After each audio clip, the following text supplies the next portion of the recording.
Hello, എല്ലാവർക്കും PSC winner YouTube ചാനലിലേക്ക് സ്വാഗതം. ഇന്നത്തെ ക്ലാസ്സിലൂടെ നമ്മൾ മനസ്സിലാക്കാൻ പോകുന്നത് മാർച്ച് 2024 ബന്ധപ്പെട്ട കറണ്ട് അഫേഴ്സാണ്. ആ കറണ്ട് അഫേഴ്സിൻ്റെ രണ്ടാമത്തെ ക്ലാസ്സാണ് നമ്മളിന്ന് ഇവിടെ മനസ്സിലാക്കാൻ പോകുന്നത്. അപ്പോൾ ഈ രണ്ടാമത്തെ ക്ലാസ്സിൽ മാർച്ച് മാസത്തിൽ സംഭവിച്ചിട്ടുള്ള അല്ലെങ്കിൽ മാർച്ച് മാസവുമായി ബന്ധപ്പെട്ട ആനുകാലിക വിവരങ്ങൾ നമ്മൾ മനസ്സിലാക്കുമ്പോൾ അതിൽ ചിപ്കോ പ്രസ്ഥാനവുമായി ബന്ധപ്പെട്ടതും അതേപോലെ തന്നെ ഗവൺമെൻറ്റിൻ്റെ സാമൂഹ്യ സുരക്ഷാ വകുപ്പിൻ്റെ ശരണബാല്യം പദ്ധതിയുമായിട്ട് ബന്ധപ്പെട്ടതും വനദിനം, അതേപോലെ തന്നെ സരസ്വതി സമ്മാൻ, കെജ്രിവാളിൻ്റെ അറസ്റ്റ് തുടങ്ങിയ കാര്യങ്ങളൊക്കെ നമ്മൾ ബ്രീഫായിട്ട് കറണ്ട് അഫേഴ്സുമായി ബന്ധപ്പെട്ട് മാർച്ചിലെ കറണ്ട് അഫേഴ്സുമായി ബന്ധപ്പെട്ട് നമ്മൾ മനസ്സിലാക്കാൻ പോവുകയാണ്. എല്ലാവർക്കും ഒരിക്കൽ കൂടി സ്വാഗതം. ആദ്യമായി നമ്മൾ മനസ്സിലാക്കാൻ പോകുന്നത് ശ്രീനാരായണ ഗുരു ഓപ്പൺ സർവകലാശാല വൈസ് ചാൻസലർ മാർച്ചിൽ നിയമിതനായ വ്യക്തിയാണ് VP ജഗതിരാജ്. അപ്പോൾ ശ്രീനാരായണ ഗുരു ഓപ്പൺ യൂണിവേഴ്സിറ്റി, ഈ ശ്രീനാരായണ ഗുരു ഓപ്പൺ യൂണിവേഴ്സിറ്റി സ്ഥിതി ചെയ്യുന്നത് എവിടെയാണ്? കൊല്ലത്താണ് സ്ഥിതി ചെയ്യുന്നത്. 2020 ഒക്ടോബർ 2 ശ്രീനാരായണ ഗുരു ഓപ്പൺ സർവകലാശാല രൂപീകൃതമാകുന്നത്.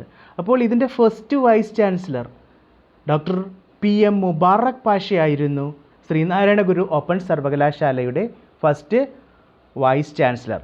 ഗവർണറുമായിട്ട് ഗവൺമെൻറ്റിൻ്റെ പേരിലുള്ള പ്രശ്നങ്ങളൊക്കെ ആയിട്ട് അദ്ദേഹം രാജിവെച്ചിരുന്നു. അപ്പോൾ അതിനുശേഷം മാർച്ചിൽ നിയമിതനായ വ്യക്തിയാണ് ആര്? VP ജഗതിരാജ്. അടുത്ത ക്വസ്റ്റ്യൻ, ബെന്യാമിൻ്റെ ആടുജീവിതം എന്ന നോവൽ ആസ്പദമാക്കി പുറത്തിറക്കിയ ആടുജീവിതം എന്ന സിനിമയുടെ സംവിധായകൻ ബ്ലെസ്സിയാണ്. എല്ലാവർക്കും അറിയാവുന്നതാണ്. അപ്പോൾ ഈ ആടുജീവിതത്തിലെ പ്രധാന കഥാപാത്രം എന്ന് പറയുന്നത് നജീബാണ്. ഈ ആടുജീവിതം എന്ന് പറയുന്ന നോവൽ ബ്ലെസ്സിയാണ് അതിൻ്റെ സിനിമയുടെ സംവിധായകൻ എന്ന് പറഞ്ഞു. അപ്പോൾ ആ ആടുജീവിതം എഴുതിയത് ബെന്യാമിനാണ്. ഈ നോവൽ ആഗസ്റ്റ് മാസമാണ് അതിൻ്റെ ആദ്യ പതിപ്പിറങ്ങുന്നത്. 2008 ഓഗസ്റ്റ് മാസമാണ് അതിൻ്റെ ആദ്യ പതിപ്പിറങ്ങുന്നത്. 2009 കേരള സാഹിത്യ അക്കാദമിയുടെ ഏറ്റവും നല്ല മലയാള നോവലിനുള്ള അവാർഡിന് തിരഞ്ഞെടുക്കപ്പെടുകയും ചെയ്തു. അപ്പോൾ 2008 ഓഗസ്റ്റ് മാസമാണ് ബെന്യാമിൻ്റെ ആടുജീവിതം എന്ന് പറയുന്ന നോവലിൻ്റെ ആദ്യ പതിപ്പിറങ്ങുന്നതും 2009 കേരള സാഹിത്യ അക്കാദമിയുടെ ഏറ്റവും നല്ല മലയാള നോവലിനുള്ള അവാർഡിന് തിരഞ്ഞെടുക്കപ്പെടുകയും ചെയ്തു. അടുത്തതായി നമ്മൾ മനസ്സിലാക്കാൻ പോകുന്നത് ദി ഓർഡർ ഓഫ് ഡ്രിക്യു കാൽപ്പോ. എന്താണിത്? ദി ഓർഡർ ഓഫ് ഡ്രിക്യു കാൽപ്പോ എന്ന് പറയുന്നത് ഭൂട്ടാൻ്റെ പരമോന്നത ബഹുമതിയാണ്. അപ്പോൾ ഭൂട്ടാൻ എന്ന് പറയുന്ന രാജ്യത്തിൻ്റെ പരമോന്നത ബഹുമതിയാണ് ദി ഓർഡർ ഓഫ് ഡ്രിക്യു കാൽപ്പോ. ഇതിന് അർഹനായ വ്യക്തിയാണ് ഇന്ത്യൻ പ്രധാനമന്ത്രിയായ നരേന്ദ്ര മോദി. അടുത്തതായി നമ്മൾ മനസ്സിലാക്കാൻ പോകുന്നത് ലോക നാടക ദിനത്തെക്കുറിച്ചാണ്. മാർച്ച് 27 എല്ലാ വർഷവും ലോക നാടക ദിനം ആചരിക്കുന്നത്. ഇപ്പോൾ വേൾഡ് തിയേറ്റർ ഡേ 1962 ഈ വേൾഡ് തിയേറ്റർ ഡേ ആഘോഷിച്ചു തുടങ്ങിയത്. അതായത് 1962 ആദ്യമായിട്ട് മാർച്ച് 27 ആഘോഷിച്ചു തുടങ്ങിയത്. അപ്പോൾ ഈ 2024 മാർച്ച് 27 62nd അതായത് 62ാമത് എഡിഷനാണ്. ലോക നാടക ദിനത്തിൻ്റെ 62ാമത്തെ നാടക ദിനമാണ് നമ്മൾ ആചരിക്കുന്നത്. അപ്പോൾ ഈ 2024 ലോക നാടക ദിനത്തിൻ്റെ പ്രമേയം നാടകവും സമാധാനത്തിൻ്റെ സംസ്കാരവും എന്നാണ്. ഓർത്തിരിക്കണം, നാടകവും സമാധാനത്തിൻ്റെ സംസ്കാരവും എന്നാണ് 2024 മാർച്ച് 27 ലോക നാടക ദിനത്തിൻ്റെ പ്രമേയം. Theatre and a culture of peace. അടുത്തതായി നമ്മൾ മനസ്സിലാക്കാൻ പോകുന്നത് അർഹരായ മുഴുവൻ വിദ്യാർത്ഥികളെയും വോട്ടർമാരാക്കിയ ഇന്ത്യയിലെ ആദ്യ ജില്ലയാണ്. അത് നമ്മുടെ കേരളത്തിലെ ജില്ലയാണ്, കണ്ണൂർ ജില്ലയാണ്. കണ്ണൂർ ജില്ലയാണ് അർഹരായ മുഴുവൻ വിദ്യാർത്ഥികളെയും വോട്ടർമാരാക്കിയ ഇന്ത്യയിലെ ആദ്യ ജില്ല. അടുത്തതായി നമ്മൾ പോയിൻ്റ് നീമോ, ഭൂമിയിലെ ഏറ്റവും വിദൂര സ്ഥലമാണ് പോയിൻ്റ് നീമോ എന്നറിയപ്പെടുന്നത്.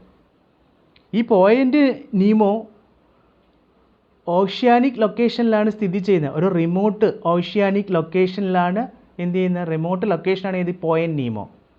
അപ്പോൾ ഭൂമിയിലെ ഏറ്റവും വിദൂര സ്ഥലമായ പോയിൻ്റ് നീമോയിലെത്തിയ ആദ്യ വ്യക്തിയാണ് ബ്രിട്ടൻ്റെ ക്രിസ് ബ്രൗൺ. ബ്രിട്ടൻ്റെ ക്രിസ് ബ്രൗൺ ആണ് പോയിൻ്റ് നീമോയിലെത്തിയ ആദ്യ വ്യക്തി. മദ്രാസ് മ്യൂസിക് അക്കാദമിയുടെ സംഗീത കലാനിധി പുരസ്കാരം നേടിയത് TM കൃഷ്ണയാണ്. TM കൃഷ്ണയ്ക്കാണ് മദ്രാസ് മ്യൂസിക് അക്കാദമിയുടെ ഈ വർഷത്തെ സംഗീത കലാനിധി പുരസ്കാരം ലഭിച്ചത്. 2024 പാരീസ് ഒളിമ്പിക്സിൽ ഇന്ത്യൻ പതാക ഏന്തുന്നത് അജന്ത ശരത് കമലാണ്. അജന്ത ശരത് കമലാണ് 2024 പാരീസിൽ നടക്കാൻ പോകുന്ന ഒളിമ്പിക്സിൽ ഇന്ത്യൻ പതാക ഏന്തുന്നത്. അപ്പോൾ ഈ അജന്ത ശരത് കമലിൻ്റെ ഇനം അല്ലെങ്കിൽ ഏത് കായിക ഇനവുമായി ബന്ധപ്പെട്ട വ്യക്തിയാണ് അജന്ത ശരത് കമൽ എന്ന് ചോദിച്ചു കഴിഞ്ഞാൽ കൂട്ടുകാരെ ഓർത്തിരിക്കണം, അദ്ദേഹം ഒരു ടെന്നീസ് പ്ലെയറാണ് അജന്ത ശരത് കമൽ. അപ്പോൾ ഈ പാരീസ് ഒളിമ്പിക്സ് സമ്മർ ഒളിമ്പിക്സ് ആണ്. ഈ പാരീസ് ഒളിമ്പിക്സ് നടക്കുന്നത് 2024 26 ജൂലൈ മുതൽ 11 ഓഗസ്റ്റ് വരെയാണ്. 2024 26 ജൂലൈ മുതൽ 11 ഓഗസ്റ്റ് വരെ 32 സ്പോർട്സ് ഇനങ്ങളിലായി 329 ഇവൻറ്റ്സ് ആണ് നടക്കുന്നത്. അപ്പം 329 ഇവൻറ്റ്സ് 32 സ്പോർട്സിലായിട്ട്. അപ്പോൾ 2024 പാരീസ് ഒളിമ്പിക്സിൽ ഇന്ത്യൻ പതാക ഏന്തുന്നത് അജന്ത ശരത് കമലാണ്. അടുത്തതായി നമ്മൾ മനസ്സിലാക്കാൻ പോകുന്നത് ഭിന്നശേഷിക്കാർക്ക് തിരഞ്ഞെടുപ്പ് പ്രക്രിയ ലഘൂകരിക്കുന്നതിനായി തിരഞ്ഞെടുപ്പ് കമ്മീഷൻ അവതരിപ്പിച്ച മൊബൈൽ ആപ്ലിക്കേഷനാണ് സാക്ഷ്യം. നമുക്കറിയാം, പാർലമെൻറ്റ് ഇലക്ഷൻ നടന്നുകൊണ്ടിരിക്കുകയാണ്. 4 ഘട്ടങ്ങൾ കഴിഞ്ഞു. ഭിന്നശേഷിക്കാർക്ക് തിരഞ്ഞെടുപ്പ് പ്രക്രിയ ലഘൂകരിക്കുന്നതിനായി തിരഞ്ഞെടുപ്പ് കമ്മീഷൻ അവതരിപ്പിച്ച മൊബൈൽ ആപ്ലിക്കേഷനാണ് സാക്ഷ്യം. 2024 അധ്യയന വർഷം മുതൽ എല്ലാ കലാവിഷയങ്ങളിലും ലിംഗഭേദമില്ലാതെ പ്രവേശനം അനുവദിച്ച സ്ഥാപനമാണ് കേരള കലാമണ്ഡലം.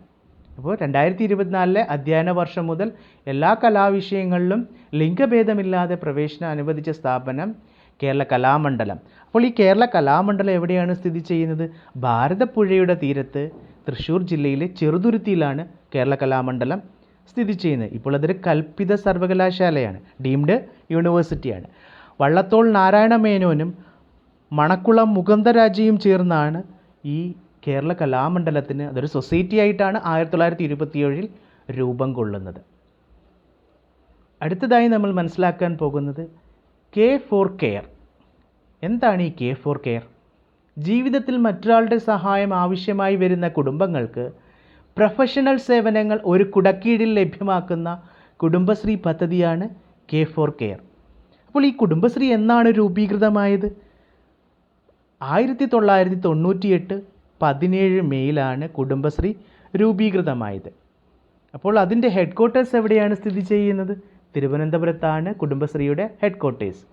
അപ്പോൾ K for കെയർ എന്ന് പറഞ്ഞു കഴിഞ്ഞാൽ ജീവിതത്തിൽ മറ്റൊരാളുടെ സഹായം ആവശ്യമായി വരുന്ന കുടുംബങ്ങൾക്ക് പ്രൊഫഷണൽ സേവനങ്ങൾ ഒരു കുടക്കീഴിൽ ലഭ്യമാക്കുന്ന കുടുംബശ്രീ പദ്ധതിയാണ് K for കെയർ.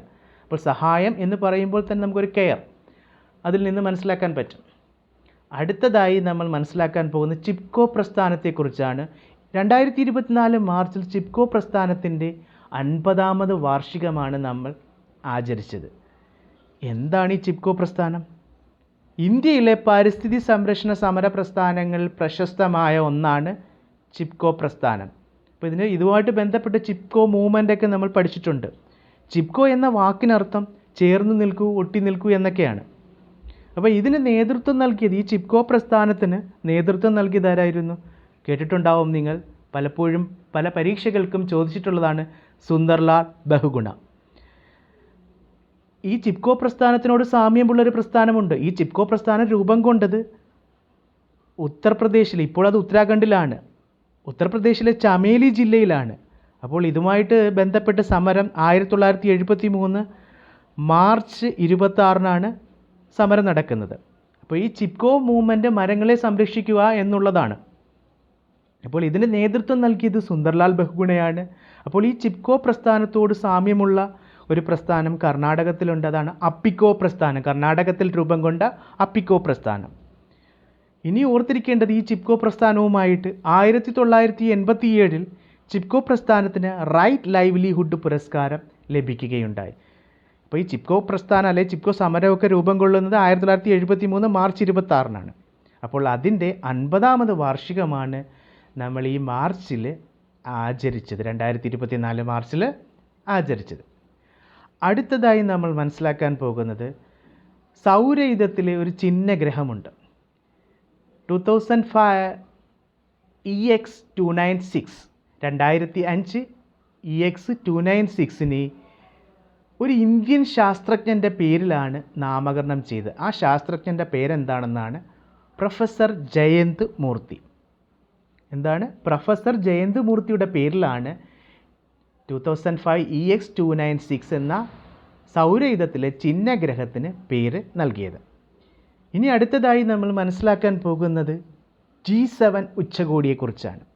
അപ്പോൾ G7 സമ്മിറ്റ് 2024 ആതിഥേയം വഹിക്കുന്ന രാജ്യം ഇറ്റലിയാണ്. ഓർത്തിരിക്കണം, ഇത് 50ാമത് G7 സമ്മിറ്റാണ്.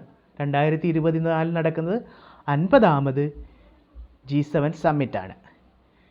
അപ്പോൾ തൊട്ടു മുമ്പ്, അതായത് 2023 49ാമത് G7 സമ്മിറ്റ് നടന്നു. ഇത് മെയ് 19 മുതൽ മെയ് 21, അതായത് 2023 മെയ് 19 മുതൽ മെയ് 21 വരെയായിരുന്നു. ഇത് നടന്നത് ജപ്പാനിലെ ഹിരോഷിമയിൽ. ഓർത്തിരിക്കണം, 49ാമത് G7 ഉച്ചകോടി ജപ്പാനിലെ ഹിരോഷിമയിലും 50ാമത് G7 ഉച്ചകോടി ഇറ്റലിയിലുമാണ് നടക്കാൻ പോകുന്നത്. ഓക്കെ, അടുത്തതായി നമ്മൾ മനസ്സിലാക്കാൻ പോകുന്നത് 700 വർഷം മുമ്പുള്ള വട്ടെഴുത്ത് കണ്ടെത്തിയ പാലക്കാട് ജില്ലയിലെ ക്ഷേത്രമാണ് ചിറ്റടി മണ്ണൂർ ഭഗവതി ക്ഷേത്രം. ചിറ്റടി മണ്ണൂർ ഭഗവതി ക്ഷേത്രം. അടുത്തതായി കാലടി ശ്രീ ശങ്കരാചാര്യ സംസ്കൃത സർവകലാശാലയുടെ വൈസ് ചാൻസലറായി ചുമതലയേറ്റത് പ്രൊഫസർ KK ഗീതാകുമാരിയാണ്. കാലടി ശ്രീ ശങ്കരാചാര്യ സംസ്കൃത സർവകലാശാലയുടെ വൈസ് ചാൻസലറായി ചുമതലയേറ്റത്. ബാലചൂഷണം തടയാൻ നമ്മുടെ സംസ്ഥാന വനിതാ ശിശു വികസന വകുപ്പ് നടപ്പിലാക്കിയ പദ്ധതിയാണ് ശരണബാല്യം. അപ്പോൾ സംസ്ഥാന വനിതാ ശിശു വികസന വകുപ്പ് നടപ്പിലാക്കുന്ന പദ്ധതിയാണ് ശരണബാല്യം. അതിൻ്റെ ഉദ്ദേശ ലക്ഷ്യം എന്ന് പറയുന്നത് ബാലചൂഷണം തടയുക എന്നുള്ളതാണ്. അടുത്തതായി മനസ്സിലാക്കാൻ പോകുന്നത് ഷോണിമ, സ്വർണ്ണ എന്നിവ ഏത് കാർഷിക വിളയുടെ സങ്കര ഇനമാണ്? തണ്ണിമത്തൻ്റെ.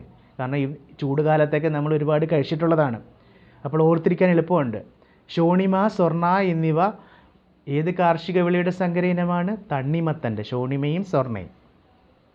2024 മാർച്ച് ഓസ്ട്രേലിയയിൽ വീശിയ ഉഷ്ണമേഖലാ ചുഴലിക്കാറ്റാണ് മേഘൻ.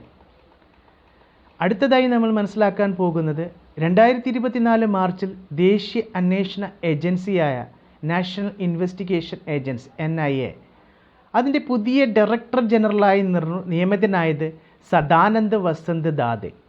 അപ്പോൾ NIAയുടെ ഡയറക്ടർ ജനറലായി നിയമിതനായത് സദാനന്ദ് വസന്ത് ദാതെ. അപ്പോൾ ഈ നാഷണൽ ഇൻവെസ്റ്റിഗേഷൻ ഏജൻസി എന്നാണ് സ്ഥാപിതമായത്? 31 ഡിസംബർ 2008 സ്ഥാപിതമായത്. ഇതിൻ്റെ ആസ്ഥാനം ന്യൂഡൽഹിയാണ്. അപ്പോൾ ഇതിൻ്റെ ഫൗണ്ടർ ആരാണ്? ഈ NIA സ്ഥാപിച്ചത് രാധാ വിനോദ് രാജു. എളുപ്പമുണ്ടല്ലോ പഠിക്കുക അല്ലേ? രാധാ വിനോദ് രാജു ആണ് അതിൻ്റെ ഫൗണ്ടർ. ഏതിൻ്റെ? നാഷണൽ ഇൻവെസ്റ്റിഗേഷൻ ഏജൻസിയുടെ ഫൗണ്ടർ. അപ്പോൾ പുതിയ ഡയറക്ടർ ജനറലായി നിയമിതനായ വ്യക്തി സദാനന്ദ് വസന്ത് ദാതെ. അടുത്തതായി ജില്ലാ മൂല്യവർദ്ധിത അടിസ്ഥാനത്തിൽ പ്രതിശീർഷ വരുമാനം രേഖപ്പെടുത്തുന്ന കേരളത്തിലെ ആദ്യ ജില്ലയാണ് എറണാകുളം.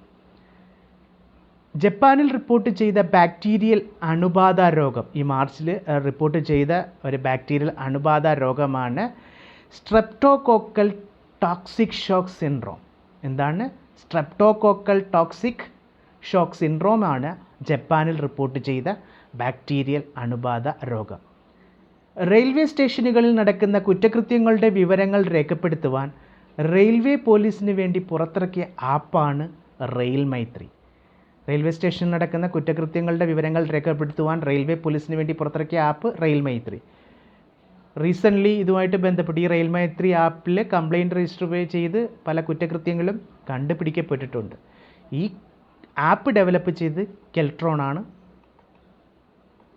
അടുത്തതായി തൊഴിലിടങ്ങളിലും താമസ സ്ഥലത്തും എത്തി ഇതര സംസ്ഥാന തൊഴിലാളികൾക്ക് വിദഗ്ധ ചികിത്സ ഉറപ്പാക്കുന്ന എറണാകുളം ജില്ല നടപ്പിലാക്കിയ പദ്ധതിയാണ് ബന്ധു പദ്ധതി. ബന്ധു പദ്ധതി.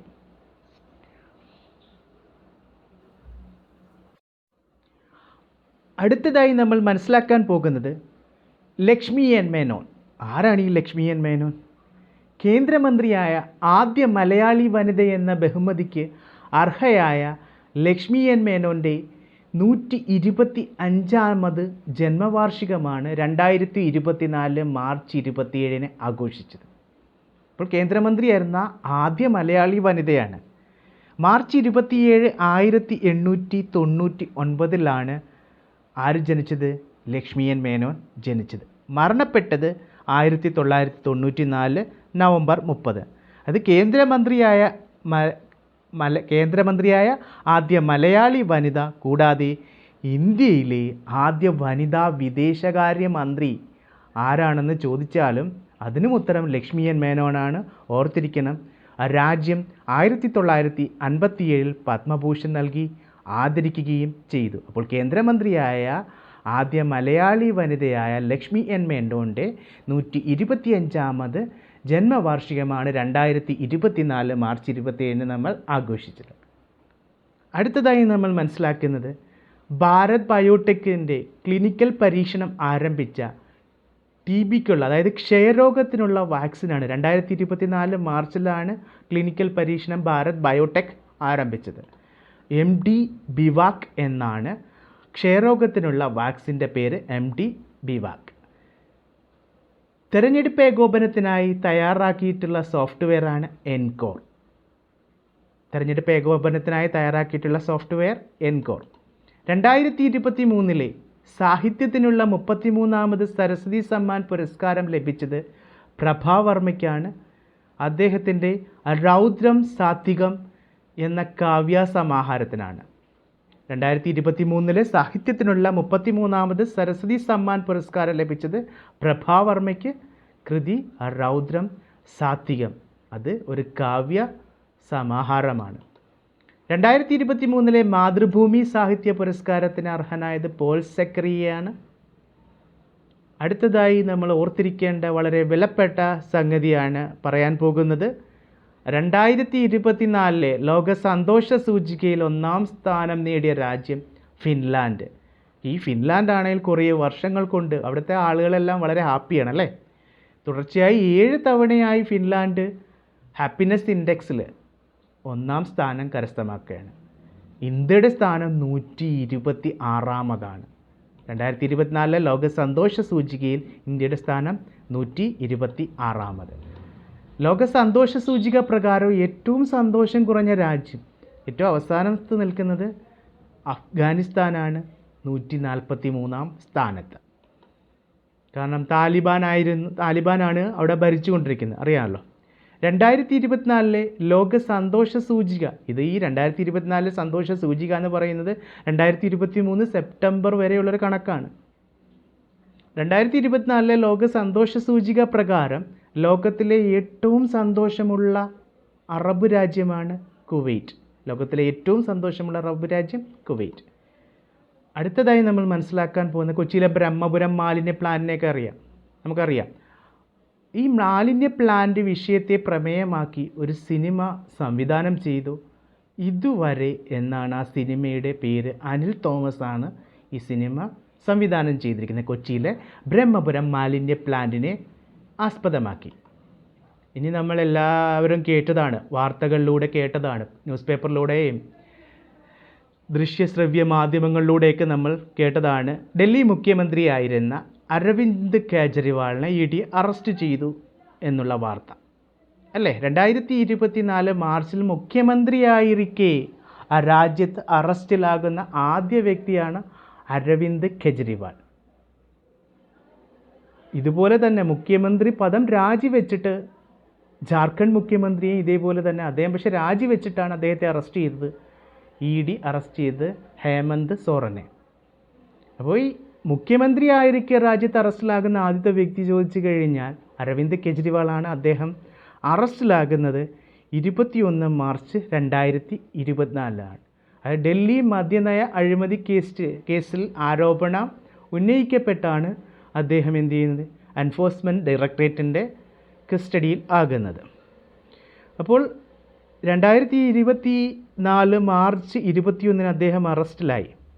സുപ്രീം കോടതി ഈ ഇടയ്ക്ക് അദ്ദേഹത്തിന് എന്ത് ചെയ്ത് ഒരു ഇൻ്ററിം ബെയിൽ നൽകി, അല്ലേ, ഇടക്കാല ജാമ്യം നൽകി. അതെന്നായിരുന്നു, എന്ന് മുതൽ എന്ന് വരെയാണ് നൽകിയിരിക്കുന്നത്? അതായത് ഇപ്പോൾ ഇലക്ഷൻ നടക്കുകയാണ്, അല്ലേ, പാർലമെൻറ്റ് ഇലക്ഷൻ നടക്കുകയാണ്. പാർലമെൻറ്റ് ഇലക്ഷൻ്റെ അവസാന ഘട്ടം അവസാനിക്കുന്നത് എന്നാണ്? ജൂൺ 1-നാണ്. ജൂൺ 4-ന് റിസൾട്ടും പബ്ലിഷ് ചെയ്യും. അപ്പോൾ ജൂൺ 1 വരെയാണ് അദ്ദേഹത്തിന് ജാമ്യം നൽകിയിരിക്കുന്നത്. 10 മെയ് 2024 മുതൽ 10th മെയ് 2024 മുതൽ 1 ജൂൺ 2024 വരെയാണ് അരവിന്ദ് കെജ്രിവാളിന്, ഡൽഹി മുഖ്യമന്ത്രിയായ അരവിന്ദ് കെജ്രിവാളിന് ഇൻ്ററിം ബെയിൽ സുപ്രീം കോടതി അനുവദിച്ചിരിക്കുന്നത്. അദ്ദേഹത്തിൻ്റെ പാർട്ടി അറിയാലോ എല്ലാവർക്കും, ആം ആദ്മി പാർട്ടി. സംസ്ഥാന ലൈബ്രറി കൗൺസിലിൻ്റെ സാഹിത്യ സാമൂഹ്യ സാംസ്കാരിക രംഗത്തെ സമഗ്ര സംഭാവനയ്ക്കുള്ള 2021 IV ദാസ് പുരസ്കാരം ലഭിച്ചത് M. മുകുന്ദനാണ്. സംസ്ഥാന ലൈബ്രറി കൗൺസിലിൻ്റെ സാഹിത്യ സാമൂഹ്യ സാംസ്കാരിക രംഗത്തെ സമഗ്ര സംഭാവനയ്ക്കുള്ള 2021 IV ദാസ് പുരസ്കാരം ലഭിച്ചത് M. മുകുന്ദൻ. അടുത്തതായി നമ്മൾ മനസ്സിലാക്കാൻ പോകുന്നത് ലോക വനദിനത്തെക്കുറിച്ചാണ്. എല്ലാ വർഷവും മാർച്ച് 21-നാണ് ലോക വനദിനം നമ്മൾ ആചരിക്കുന്നത്. 2024 ലോക വനദിനത്തിൻ്റെ പ്രമേയം forest and innovation new solutions for A better world. Forest and innovation new solution for A better world. വനങ്ങളും നവീകരണവും മെച്ചപ്പെട്ട ലോകത്തിനുള്ള പുതിയ പരിഹാരങ്ങൾ എന്നതാണ് 2024 മാർച്ച് 21 ലോക വനദിനത്തിൻ്റെ പ്രമേയം. അടുത്തതായി നമ്മൾ മനസ്സിലാക്കാൻ പോകുന്നത് നമ്മുടെ വായു ഗുണനിലവാര റിപ്പോർട്ട്. സ്വിറ്റ്സർലൻഡ് ആസ്ഥാനമായ IQ എയറിൻ്റെ 2023 ലോക വായു ഗുണനിലവാര റിപ്പോർട്ട് പ്രകാരം വായു മലിനീകരണത്തിൽ ഇന്ത്യയുടെ സ്ഥാനം 3-ാം സ്ഥാനത്താണ്. 1-ാം സ്ഥാനത്ത് നമ്മുടെ അയൽരാജ്യമായ ബംഗ്ലാദേശും, 1ഉം 2ഉം സ്ഥാനത്ത് നമ്മുടെ അയൽരാജ്യങ്ങളാണ്. 1-ാം സ്ഥാനത്ത് ബംഗ്ലാദേശും 2ാം സ്ഥാനത്ത് പാകിസ്ഥാനവും. ഏറ്റവും മലിനമായ തലസ്ഥാന നഗരം നമ്മുടെ ഡൽഹിയാണ്. ലോകത്തിലെ ഏറ്റവും മലിനമായ മെട്രോപൊളിറ്റൻ സിറ്റി, അല്ലെ, പ്രദേശം ചോദിച്ചു കഴിഞ്ഞാൽ ബീഹാറിലെ ബെഗുസരായിയാണ് ലോകത്തിലെ ഏറ്റവും മലിനമായ മെട്രോപൊളിറ്റൻ പ്രദേശം. അപ്പോൾ കൂട്ടുകാരെ, നമ്മൾ മാർച്ച് 2024 ബന്ധപ്പെട്ട ആനുകാലിക വിവരങ്ങളുടെ 2ാമത്തെ ക്ലാസ്സാണ്. അതുമായിട്ട് ബന്ധപ്പെട്ട കുറേ കാര്യങ്ങൾ നമ്മൾ മനസ്സിലാക്കി. എല്ലാവർക്കും ഈ ക്ലാസ് ഇഷ്ടപ്പെട്ടെന്ന് കരുതുന്നു. നിങ്ങൾ വീണ്ടും ഈ ക്ലാസ് കണ്ട് മനസ്സിലാക്കുക. നിങ്ങളുടെ വിലയേറിയ അഭിപ്രായങ്ങൾ രേഖപ്പെടുത്തുക. അതുപോലെ തന്നെ നിങ്ങളുടെ കൂട്ടുകാർക്കായിട്ട് ഈ ചാനൽ പരിചയപ്പെടുത്തുക. എല്ലാവരും സബ്സ്ക്രൈബ് ചെയ്യുക, ലൈക്ക് ചെയ്യുക. എല്ലാവർക്കും വളരെയധികം നന്ദി. ഹലോ, എല്ലാവർക്കും PSC വിന്നർ യൂട്യൂബ്